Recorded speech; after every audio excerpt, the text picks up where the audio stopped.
بسم اللہ الرحمن الرحیم۔ ناول کی دنیا میں خوش آمدید۔ کیسے ہیں آپ سب؟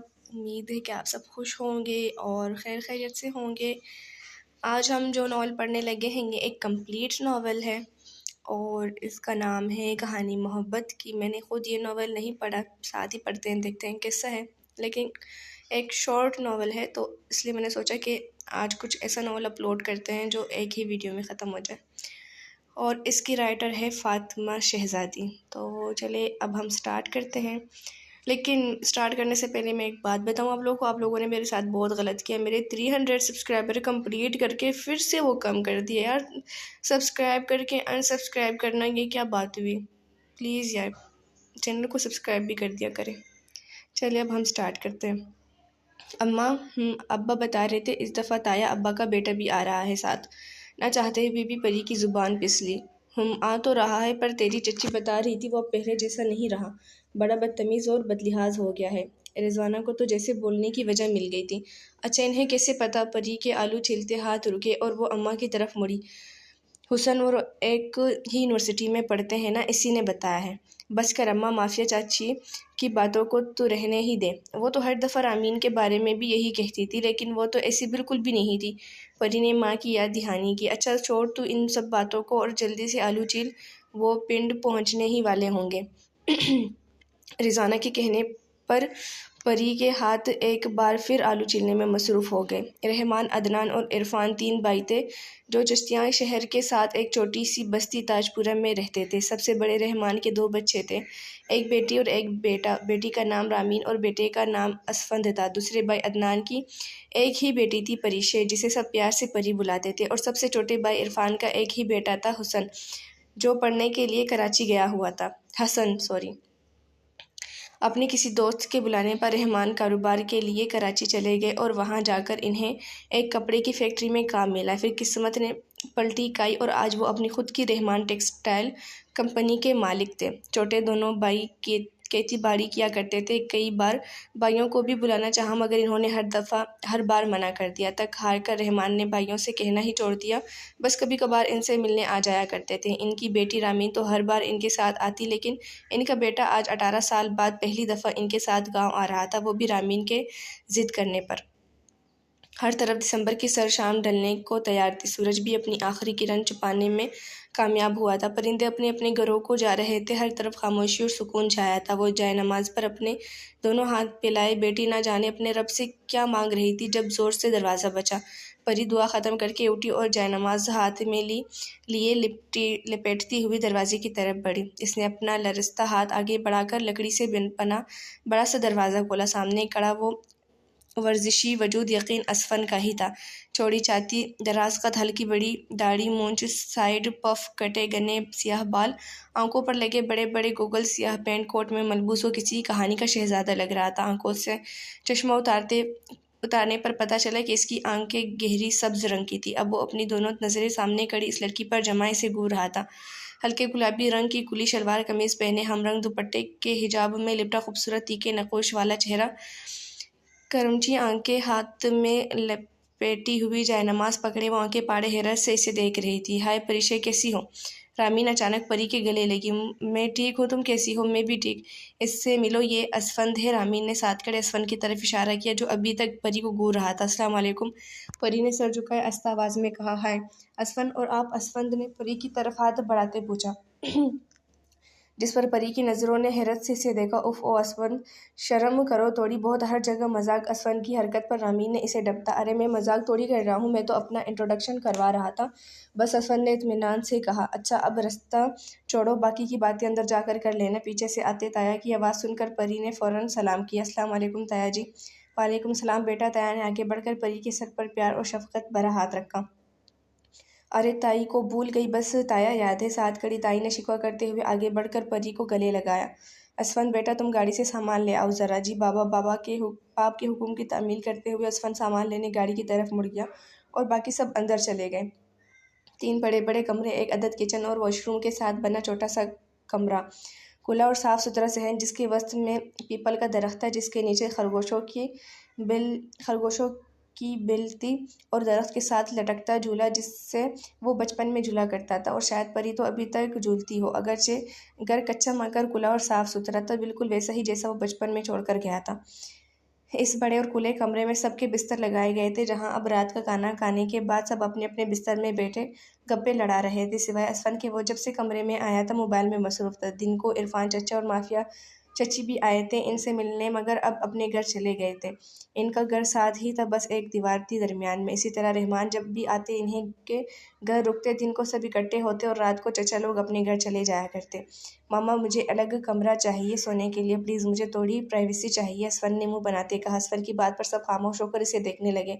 اس سے پہلے کہ رحمان کچھ بولتے عدنان صاحب پیار سے بولے، کوئی بات نہیں پتر، میں پری سے کہتا ہوں تمہارا بستر دوسرے کمرے میں بنا دیتی ہے۔ جاؤ بیٹا پری، اسفن کا بستر دوسرے کمرے میں لگا دو۔ چچا کی بات پر جہاں اسفن نے ان کا شکریہ ادا کیا، وہیں پری باپ کے حکم کی تکمیل کرتے ہوئے اٹھ کر دوسرے کمرے میں بستر بنانے چلی گئی۔ اسفن بھی اسی کے پیچھے باہر نکل آیا۔ پری بستر بنا کر کمرے سے باہر نکلی تو اسفن اسی کمرے کے دروازے پہ کھڑا کسی سے کال پہ بات کرنے میں مصروف تھا۔ اس کے لبوں پر بکھری مسکراہٹ اس کی خوشی کو عیاں کر رہی تھی۔ آپ کا بستر بن گیا، پری نے پاس آ کر آہستہ سے کہا، جس پر اسفن نے موبائل کان سے اتار کر کال بند کرتے ہوئے ہاتھ میں پکڑ کر پری کو دیکھتے بولا، تم ہمیشہ ایسے ہی چپ رہتی ہو؟ اسفن کے اس سوال پر پری نے نظریں اٹھا کر اسے دیکھا اور پھر سے سر جھکائے جواب دیا، نہیں بولتی بھی ہوں۔ اس قدر معصومیت پر اسفن بے حد حیران ہوا تھا۔ لڑکی اتنی معصوم بھی ہوتی ہے؟ دل ہی دل میں سوچتے ایک مسکراہٹ اس کے لبوں پر بگڑی، ہاں، اور بولتی بھی ہو تو ایسے کہ اگلے کو کان لگا کر سننا پڑتا ہے، ورنہ تمہاری آواز کہاں سنتی ہے؟ جواب میں پری خاموشی سے سر جھکائے کھڑی تھی۔ تم ہمیشہ حجاب میں رہتی ہو؟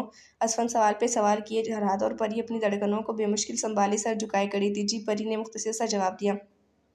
اچھا اوپر تو دیکھو۔ اسفن کے کہنے پر پری نے چہرہ اوپر اٹھایا۔ خوبصورتی اور شرم و حیا کا پیکر تھا اس کا دمکتا چہرہ۔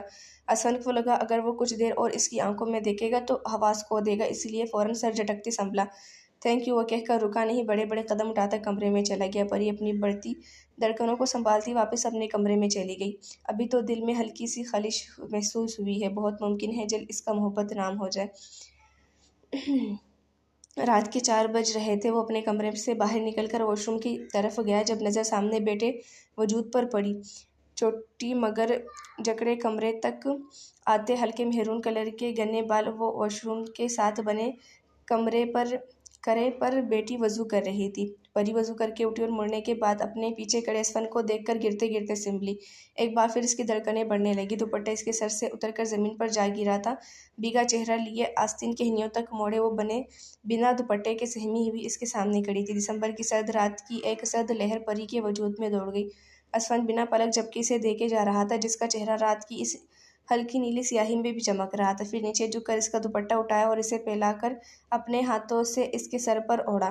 کوئی اتنا حسین کیسے ہو سکتا ہے؟ اسفن کے ہاتھ ابھی تک دوپٹے سے جڑے تھے۔ پری کو لگا جیسے اس کا دل پھٹ کر باہر آنے والا ہے۔ جی وہ میں پری بس اتنا کہہ کر اپنا دوپٹہ سنبھالتی بھاگ کر وہاں سے چلی گئی۔ اسفن وہی حواس باختہ کھڑا رہا۔ چچی اس دفعہ ہم 5 دن کی چھٹی پر آئے ہیں اور مجھے کچھ کہنا ہے آپ سے۔ رامین سالن بناتی چچی کے پاس آ کر کھڑی ہوئی اور سوچ کر بولی۔ پاس کھڑی پری ایک دم چونکی، کیونکہ وہ جانتی تھی کہ رامین کیا کہنے والی ہے۔ ہاں ہاں بولو بیٹا، پوچھنے کی کیا بات ہے؟ چچی نے پیار سے کہا۔ اگر آپ کہیں تو اس دفعہ میں کچھ دنوں کے لیے پریشے کو اپنے ساتھ لے جاؤں پلیز؟ ارے بیٹا، میری طرف سے تو کوئی پابندی نہیں، تم اپنے چچا سے پوچھ لینا۔ Okay aunty, thank you. Ramen خوشی سے جھوم اٹھی اور پھر بھاگتے ہوئے صحن میں بیٹھے چچا کی طرف دوڑی۔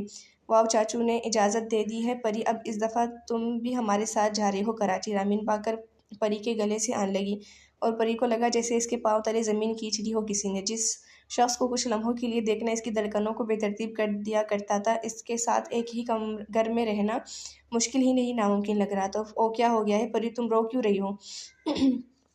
رامین نے گھبرا کر روتی ہوئی پریشے سے پوچھا، جو بنا آواز مسلسل روئے جا رہی تھی۔ ابھی تو ہم پہنچے ہیں اور تمہیں گھر کی یاد آنے لگی؟ رامین نے اپنے دونوں بازو بیڈ پر بیٹھی پری کے گرد حائل کرتے پوچھا۔ نہیں، مجھے گھر کی یاد نہیں آ رہی، پری نے بھیگی آواز میں جواب دیا۔ پھر سفر میں جو میری نمازیں قضا ہوئی ہیں؟ چلو جی، مجھے لگا پتہ نہیں کیا ہو گیا جو ایسے روئی جا رہی ہو۔ اچھا چلو کوئی بات نہیں، نہ تم اللہ تعالیٰ سے معافی مانگ لینا، اور سفر میں تو ویسے بھی نماز معاف ہوتی ہے۔ اب یہ رونا بند کرو اور جلدی سے نہا کر فریش ہو جاؤ، میں نے ندا سے کہہ دیا ہے، وہ گانا لگا رہی ہے، چلو شاباش، رامین کہتے ہوئے کمرے سے باہر چلی گئی۔ یہ ایک بہت بڑی اور عالیشان عمارت تھی جس کا نام اسفندز ہاؤس تھا۔ پری نے اپنی زندگی میں پہلی بار اتنا عالیشان گھر دیکھا تھا، لیکن اس کی حیرت تو اس کی نمازوں کے چھوٹ جانے کے غم میں کہیں ڈوب گئی تھی۔ پری کو سونے کے لیے الگ کمرہ دیا گیا تھا۔ پری کی ساری رات جاگتے ہوئے گزری تھی کیونکہ وہ اکیلے سونے کی بالکل عادی نہیں تھی۔ ابھی کچھ ہی دیر پہلے سے نیند آئی تھی اور اب عادتاً 4 بجے اسے پھر سے جاگ آئی تھی۔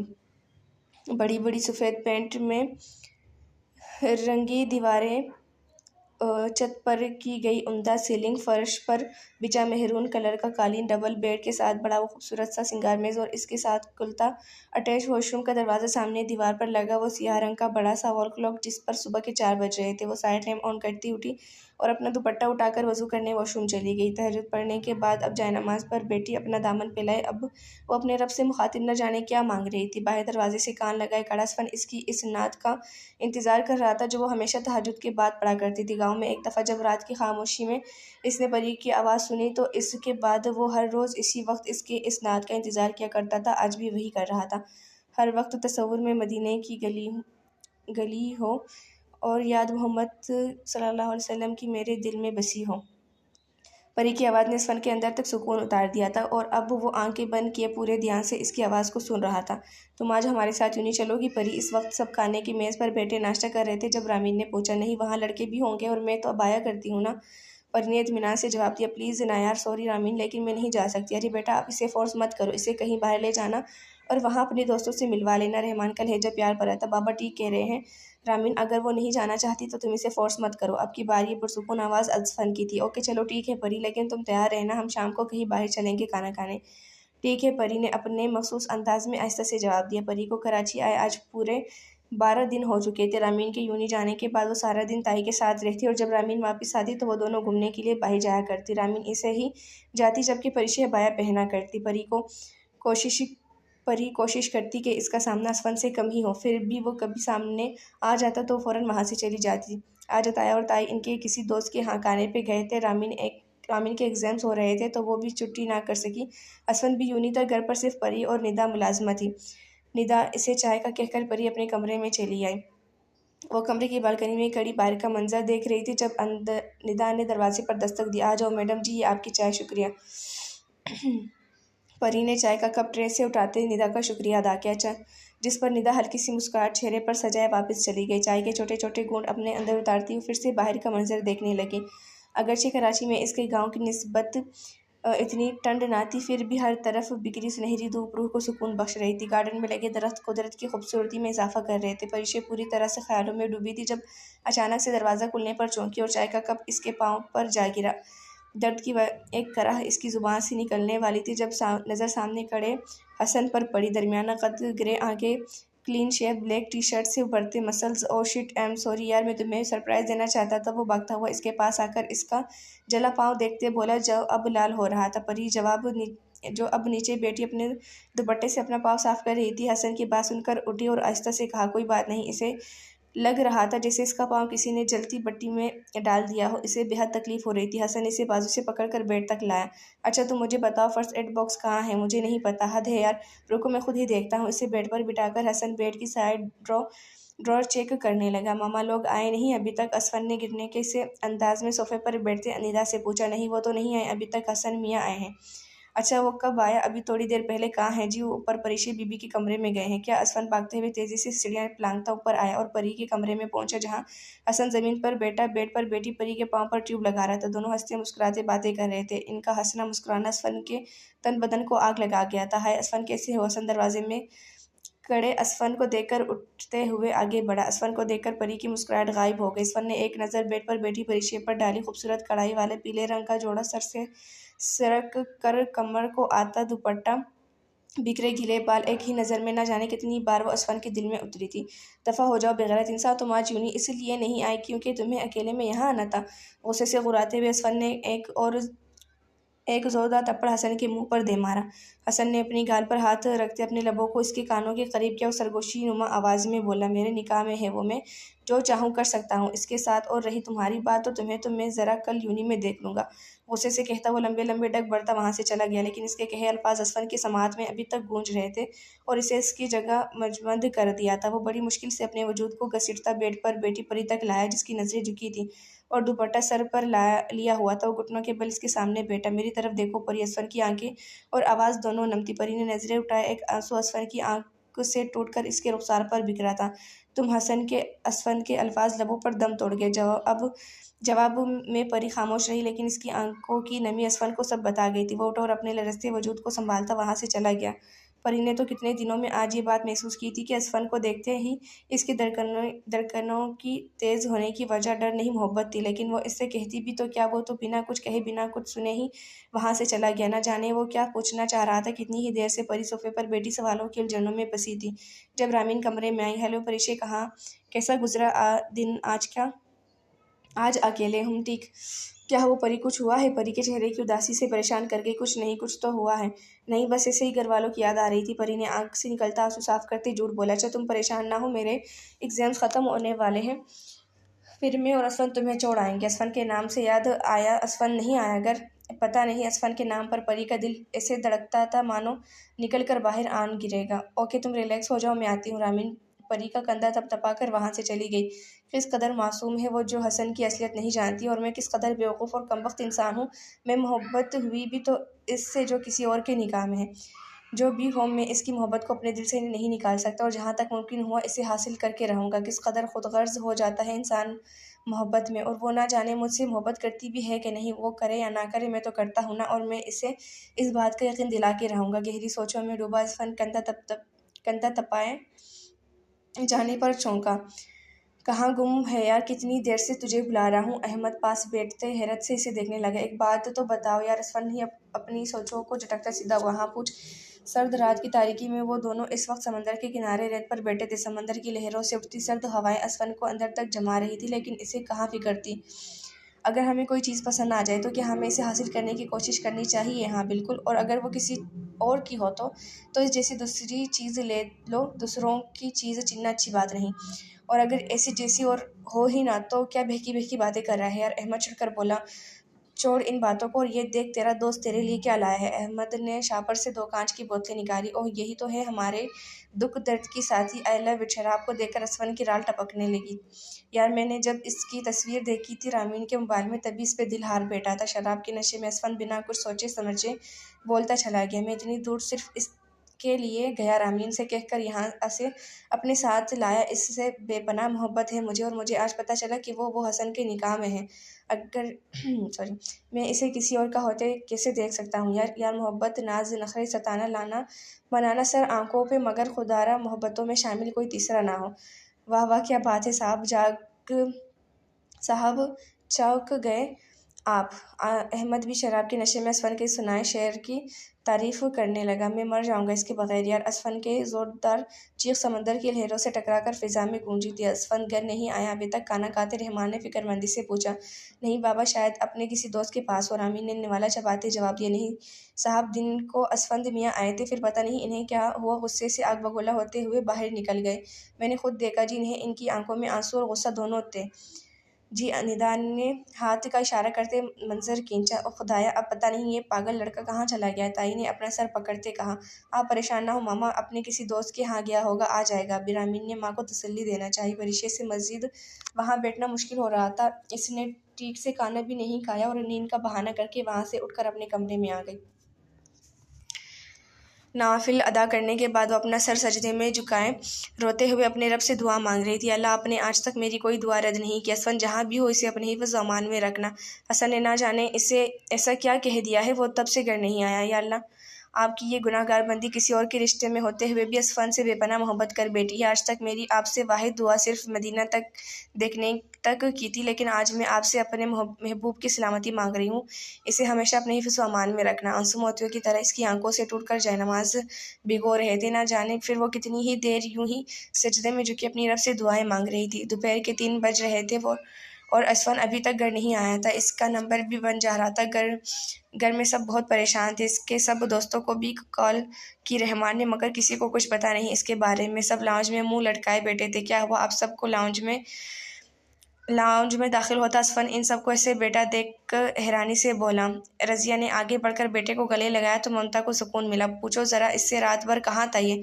رحمان کی بھاری بھرکم آواز لاؤنج میں گونجی تھی جہاں سب خاموش کھڑے اسفن کو دیکھ رہے تھے۔ بلیک شرٹ کی آستین کہنیوں تک موڑی تھی، بال بکھرے ہوئے تھے اور آنکھیں سرخ بوجھل نظر آ رہی تھی۔ کپڑے پوری طرح سے ریت سے بھرے تھے۔ میں دوستوں کے ساتھ اسفن کے الفاظ ابھی ادھورے تھے جب ایک زوردار تھپڑ کی آواز لاؤنج میں گونجی جو رحمان نے آگے بڑھ کر اسفن کے چہرے پر مارا تھا۔ تم نے ڈرنک کی ہے بابا؟ وہ میں نے پوچھا۔ تم نے ڈرنک کی ہے؟ جی، وہ دوستوں نے ایک بار پھر زوردار تھپڑ اسفن کے گال لال کر گیا۔ ذلیل انسان، رحمان غصے سے کہتا وہاں سے چلے گئے۔ اسفن کی نظر سامنے کھڑی پریشے پر پڑی جس کا چہرہ آنسوؤں سے بھیگا تھا۔ ان سب کو وہیں آواز باختہ چھوڑ وہ بنا کچھ کہے لمبے لمبے ڈگ بڑھتا سیڑھیاں چڑھ گیا۔ پریشے کہاں ہو؟ رامین اونچی اونچی آوازیں دیتی کمرے میں داخل ہوئی۔ واش روم میں تھی؟ کیا ہو گیا؟ تھوڑا صبر بھی ہوتا ہے۔ اپنے بال تولیے سے جھاڑتی وہ رامین کے پاس آئی۔ ارے یار تم کتنی کیوٹ لگتی ہو بغیر دوپٹے کے، شرم کرو، دوپٹے کے بنا بھی کوئی کیوٹ لگتا ہے؟ تولیے سے بال جھاڑتی پری نے خفگی سے کہا۔ ارے ان سب باتوں کو چھوڑو اور یہاں بیٹھ کر میری بات سنو۔ رامین نے پری کو دونوں کندھوں سے پکڑ کر بیڈ پر بٹھایا۔ آج شام میری فرینڈ کی برتھ ڈے پارٹی ہے اور اس نے اسپیشلی تمہیں ساتھ لانے کو کہا ہے۔ تم چلو گی نا؟ وہاں لڑکے بھی ہوں گے؟ آف کورس ہوں گے یار، سارے ہمارے کلاس فیلوز ہی ہوں گے، پریشانی کی کوئی بات نہیں۔ نہیں یار پھر تو میں نہیں جا سکتی۔ لیکن کیوں؟ چاہے کلاس فیلوز ہو یا نہ ہو، ہوں گے تو لڑکے ہی نا، اور میں ابایا کرتی ہوں، ایسے کیسے جا سکتی ہوں؟ پریشے پلیز نا یار، کم آن۔ نہیں رامین، ہم بس نام کے مسلمان رہ گئے ہیں۔ ہم نائٹ پارٹیز کے لیے گھنٹوں کا ٹائم نکال سکتے ہیں لیکن نماز کے لیے 10 منٹ نہیں ہوتے ہمارے پاس۔ اوف یار تم بات کو کہاں سے کہاں لے گئی ہو؟ میں بات کو کہیں نہیں لے کر گئی رامین، بس تمہیں اتنا بتا رہی ہوں کہ نماز واحد عبادت ہے جس کا حکم کسی وحی کے ذریعے نازل نہیں ہوا، بلکہ اللہ تعالیٰ نے اپنے محبوب کو عرش پہ بلا کے روبرو ہو کر یہ تحفہ دیا تھا، اور ہم مسلمانوں کے پاس 10 منٹ کا وقت نہیں اس تحفے کو دینے کے لیے۔ جب ہمارا کوئی دوست ہمیں کوئی تحفہ دیتا ہے تو ہمیں کتنی جلدی ہوتی ہے اسے دیکھنے کی، اور تحفہ دینے والا بھی انتظار کرتا ہے کب ہم اسے دیکھیں اور کب اسے شکریہ کریں۔ اوف یار تم نے تو لیکچر ہی شروع کر دیا، تمہیں نہیں جانا تو مت جاؤ۔ رامین منہ بنا کر کہتی وہاں سے چلی گئی۔ دروازے کے باہر کھڑے اسفن کے لبوں کو دھیمی مسکراہٹ نے چھوا تھا۔ کاش کہ وہ اس کی ہو سکتی، لیکن وہ تو کسی اور کی تھی۔ ایک دم سے دل ٹوٹ کر کرچی کرچی ہوا تھا۔ ٹھیک ہے تو کہہ رہی تھی وہ ہم بس نام کے مسلمان رہ گئے۔ نماز تو دین کا ستون ہے، جمعہ کی نماز کبھی کبھار ادا کر کے ہم خود کو مسلمان کہتے ہیں۔ وہ گہری سوچوں میں گم کافی کی گھونٹ بھرتا مسکرا رہا تھا۔ ظہر کی نماز ادا کر کے آج اس کے دل کو جو سکون ملا تھا وہ آج تک شاید ہی کہیں ملا ہو۔ السلام علیکم مولوی صاحب، کیسے ہیں آپ؟ وعلیکم السلام، میں ٹھیک ہوں، تم کیسے ہو؟ برخوردار جی میں بھی ٹھیک ہوں، اسفن نے ہاتھ سینے سے باندھے ادب سے جواب دیا۔ ایک بات پوچھنی تھی آپ سے۔ جی پوچھو بیٹا۔ مسئلے پر بیٹھے مولوی صاحب نے سامنے بیٹھے اسفن کی سر پر شفقت بھرا ہاتھ رکھتے پیار سے کہا، کیا یہ بات سچ ہے کہ اللہ اپنے ہر بندے کی دعا قبول کرتا ہے؟ ہاں، رب تعالیٰ اپنے ہر بندے کی دعا سنتا بھی ہے اور قبول بھی کرتا ہے، اور اگر وہ دعا ناممکن ہو تو ہمیں کیسے پتہ چلے گا کہ وہ قبول ہوئی کہ نہیں؟ دیکھو بیٹا، ہر چیز کا ایک مقرر وقت ہوتا ہے، اسی طرح جو دعا تم نے رب سے مانگی ہے اس کی قبولیت کا بھی ایک مقرر وقت ہوگا۔ اور رہی بات قبول ہونے کی شک کی، تو جب اللہ نے سورۃ آل عمران میں فرما دیا ہے کہ دعا پہاڑوں کو بھی ان کی جگہ سے سرکا سکتی ہے، تو قبولیت کا شک تو بنتا ہی نہیں۔ بے شک مولوی صاحب کی بات سن کے ایک عجب سا سکون دل میں اترا تھا، ایک نئی امید بندھی تھی اسے اپنے لیے مانگنے کی۔ تہجد ادا کرنے کے لیے اس نے ابھی جائے نماز بچھائی تھی کہ دروازے پر دستک ہوئی۔ پری نے ایک نظر وال کلاک کو دیکھا جہاں 4 بج رہے تھے۔ اس وقت کون ہو سکتا ہے؟ پری نے ابھی دروازہ کھولا ہی تھا کہ اسفن بجلی کی سپیڈ سے اندر آیا اور اندر سے دروازہ لاک کر دیا۔ اسے یوں اچانک اس وقت اپنے کمرے میں دیکھ کر جہاں پری کی آنکھیں حیرت سے پھیلی تھی، ساتھ اس کے دل کی دھڑکنیں بھی بے ترتیب ہونے لگی تھی،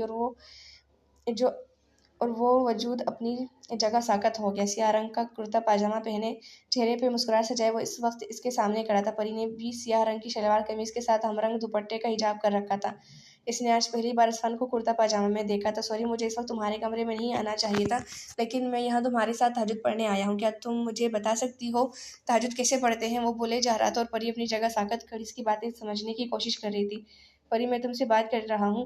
اسفن نے پری کو کندھوں سے پکڑ کر آہستہ سے جھنجھوڑا۔ جی آپ پہلے وضو کر لیں۔ اسفن کی جھنجھوڑنے پر پری کو ہوش آیا۔ اوکے، وہ کہہ کر آستین موڑتا واش روم میں داخل ہو گیا۔ اسفن کی جائے نماز آگے تھی اور پری کی تھوڑی سی پیچھے۔ اب وہ دونوں اپنے رب کے حضور سر بسجود ہوئے تہجد ادا کر رہے تھے۔ اسفن ٹوپی نہیں لایا تھا تو پری نے اسے اپنا ایک سیاہ رنگ کا دوپٹہ دیا پگڑی باندھنے کے لیے۔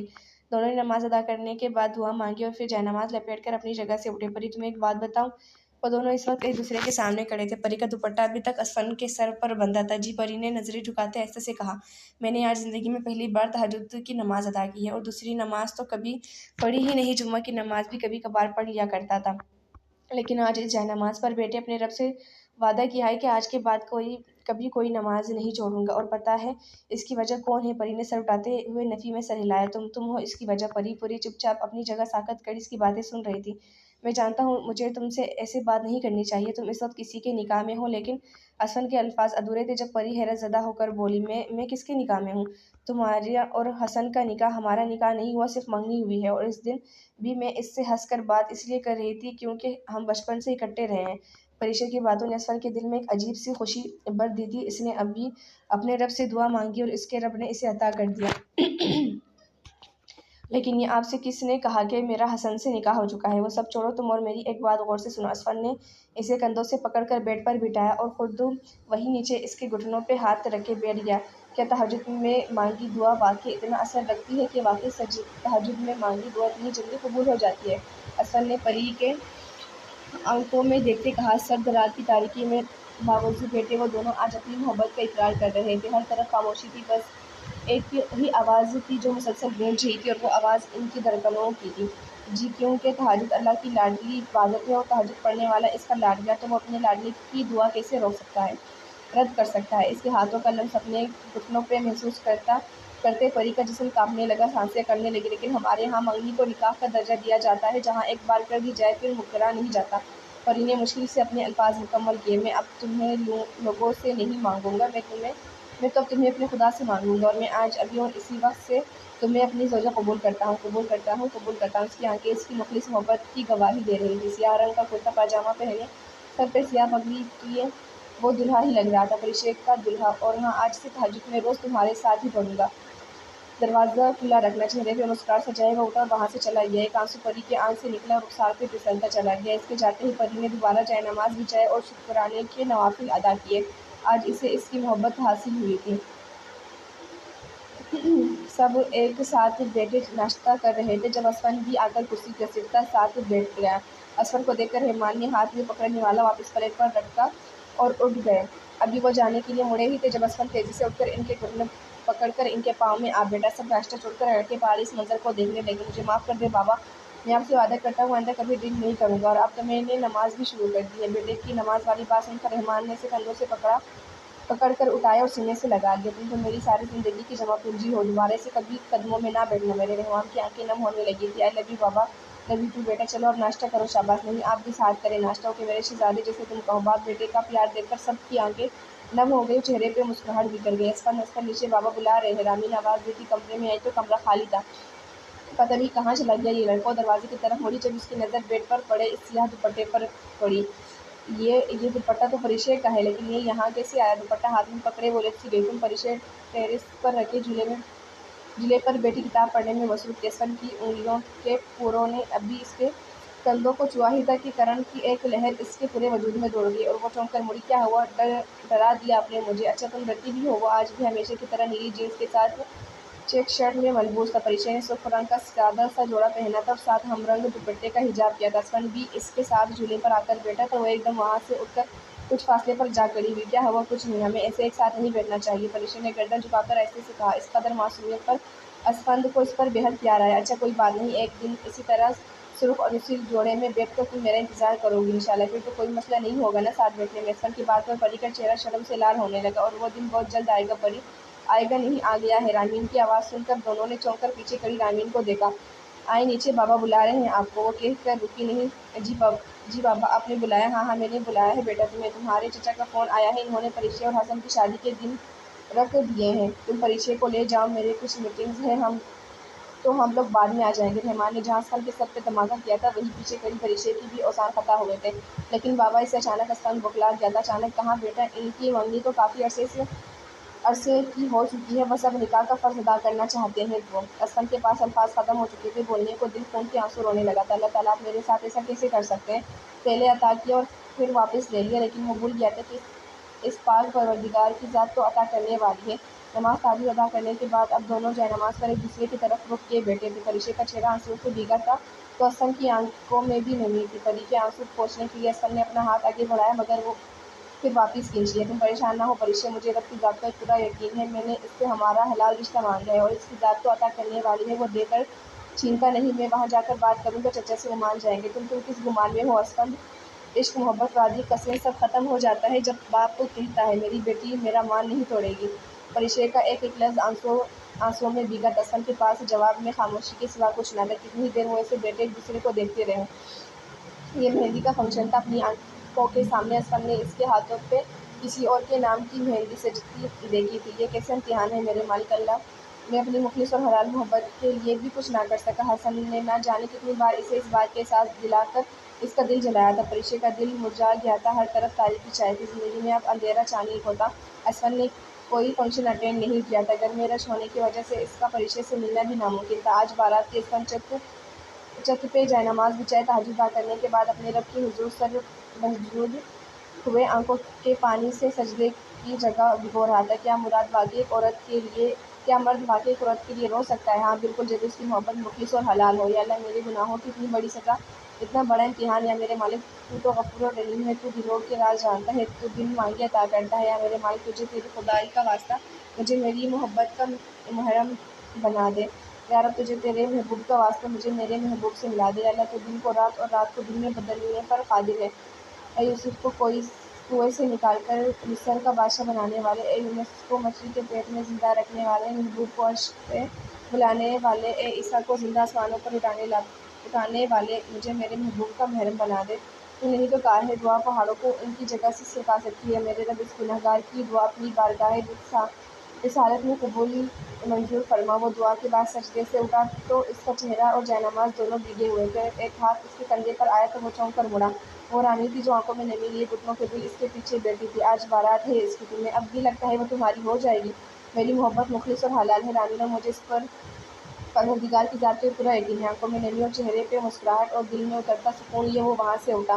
اسفند ہاتھ میں جائے نماز لیے سیڑھیاں اتر رہا تھا جب اس کی نظر سامنے پریشان کھڑے عرفان چچا پر پڑی۔ اسفند تم ادھر ہو؟ میں نے کہاں نہیں ڈھونڈا تمہیں، جلدی چلو تمہیں بھائی صاحب بلا رہے ہیں۔ اسفند کو بولنے کا موقع دیے بغیر وہ اس کا بازو پکڑتے وہاں سے لے گئے۔ عروسی لباس میں سجی دلہن بنی بیٹی پریشے کے آنسو اتنے کہ تھمنے کا نام نہیں لے رہے تھے۔ دل اتنی زوروں سے دھڑک رہا تھا مانو ابھی پھٹ جائے گا۔ مولوی صاحب نکاح کی اجازت طلب کر کے کمرے میں داخل ہوئے۔ سب عورتیں کمرے میں اکٹھا تھیں۔ یا اللہ میں حسن کو کیسے قبول کروں؟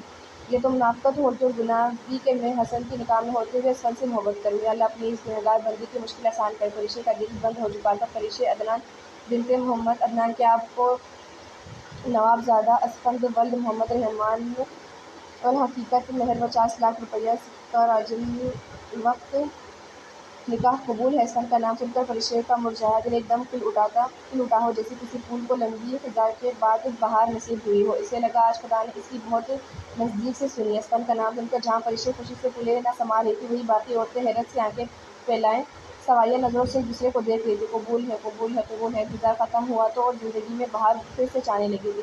اور اسی لباس میں دلہن بنے بیٹی دل ہی دل میں خدا کا شکر ادا کر رہی تھی۔ یا اللہ بے شک دعا پہاڑوں کو ان کی جگہ سے سرکا سکتی ہے۔ اگر یہ حقیقت ہے تو میں قربان جاؤں اسی حقیقت کے، اور اگر یہ خواب ہے تو کاش میں کبھی جاگوں ہی نہ اور اس خواب کا سحر کبھی ٹوٹے ہی نہ۔ اس سے اب اور مزید انتظار نہیں ہو رہا تھا۔ وہ اپنی جگہ سے اٹھی اور دروازے تک آئی۔ اسفند کا اب بھی کوئی پتہ نہیں تھا۔ اس نے جائے نماز بچھائی اور خدا کا شکر ادا کرنے لگی۔ دیکھو اسفند بیٹا یہاں بیٹھو اور میری بات دھیان سے سنو۔ رحمان نے اسفند کو بیٹھنے کا اشارہ کرتے کہا۔ اسفند چپ چاپ ان کے ساتھ بیٹھ گیا۔ دیکھو بیٹا حسن کو پولیس گرفتار کر کے لے گئی ہے اور تم جانتے ہو کہ صبح بارات ہے اور تمام مہمان بھی اکٹھے ہیں۔ ہمارے پاس اب اس کے علاوہ کوئی حل نہیں کہ حسن کی جگہ تمہیں پریشے سے نکاح کرنا ہوگا۔ تمہیں کوئی اعتراض تو نہیں؟ اسے کیا اعتراض ہو سکتا تھا، اس کی تو دعا سن لی گئی تھی۔ یقین پختہ ہوا تھا، لگ رہا تھا سارے زمانے کی خوشیوں کو سمیٹ کر اس کی جھولی میں ڈال دیا گیا تھا۔ اس نے فوراً اسے ہاں کر دی۔ حسن کو پولیس کیوں لے گئی، کہاں لے گئی، اسے اس بات سے کوئی غرض نہیں تھا۔ اسفند نے دل ہی دل میں خدا کا شکر ادا کیا۔ وہ بس اتنا چاہتا تھا کہ کچھ عرصے سے حسن کے تعلقات مغل کے ساتھ گہرے تھے۔ اسفند ابھی دروازہ کھول کر اندر داخل ہوا ہی تھا کہ دروازے کے پیچھے اس کا انتظار کرتی پریشے زور سے آ کر اس کے سینے سے لپٹ گئی۔ اپنا سر اسفند کے سینے سے لگائے وہ اپنے بہتے آنسوؤں کو ضبط کرنے کی کوشش کر رہی تھی۔ ارے یہ کیا، تم بس لگتی معصوم ہو، اندر سے ٹھیک ٹھاک بے شرم ہو، اسفند نے اسے خود سے الگ کرتے شرارت سے کہا۔ عروسی جوڑے میں سجی پریشے نے ایک نظر سامنے کھڑے اسفند کو دیکھا۔ سیاہ شیروانی کے ساتھ سیاہ رنگ کا سہرا سر پر سجائے وہ مسکراتا ہوا اس کے سامنے کھڑا تھا۔ آنسو جنہیں وہ کتنی دیر سے ضبط کیے کھڑی تھی بے اختیار بہہ نکلے۔ سرخ رنگ کا عروسی لہنگا، نفاست سے بنے بال، سر پر سجا دوپٹہ ناک سے ہو کر کان کی لو کو چھوتی وہ بڑی اور چمکدار سی نتلی، کانوں میں جھولتے بڑے بڑے جھمکے، سرخ لپسٹک سے ڈھکے ہونٹ، کاجل سے بھری کرمچی آنکھیں، جو اور بھی دلکش لگ رہی تھی۔ حسن کا دل چاہ رہا تھا اس کے سراپے کو اس قدر سراہے کہ الفاظ ختم ہو جائے۔ اس میں بے شرمی والی کون سی بات ہے؟ آپ شوہر ہیں میرے، نم آواز سے کہتی وہ ایک بار پھر اس کے سینے سے لپٹ گیا۔ اچھا جی۔ حسن نے بھی مسکراتے ہوئے اپنے بازو اس کے گرد حائل کرتے ہوئے اسے اپنے حصار میں لے لیا۔ بے شک دعا پہاڑوں کو ان کی جگہ سے سرکا سکتی ہے، تو پھر حلال رشتے کے لیے مانگی دعا کیسے رد کی جا سکتی ہے؟ اور تہجد تو رب کی لاڈلی عبادت ہے نا، اور تہجد ادا کرنے والا اس کا لاڈلا۔ تہجد ادا کیا کرو، اس میں بہت سکون ہے۔ چلو یہ ناول تو ختم ہو گیا، پھر ملتے ہیں اگلے ناول میں۔ اگر میں سچ کہوں تو یہ ناول مجھے کچھ خاص نہیں لگا۔ ہم ڈرامے اور چٹخارے کے اتنے عادی ہو چکے ہیں نا کہ یہ سمپل سے ناول اب ہمیں اچھے نہیں لگتے۔ خیر آج کے لیے یہ کافی ہے، اور کل شاید میں بیزی رہوں، پتہ نہیں کل میں ناول اپلوڈ کر پاؤں گی کہ نہیں، لیکن میں کوشش کروں گی کہ کوئی جو مسٹر خڑوس والا ختم ہوا ہے اسی طرح کوئی ڈرامے والا اور چٹخارے والا ناول اپلوڈ کروں اگلا۔ اللہ حافظ۔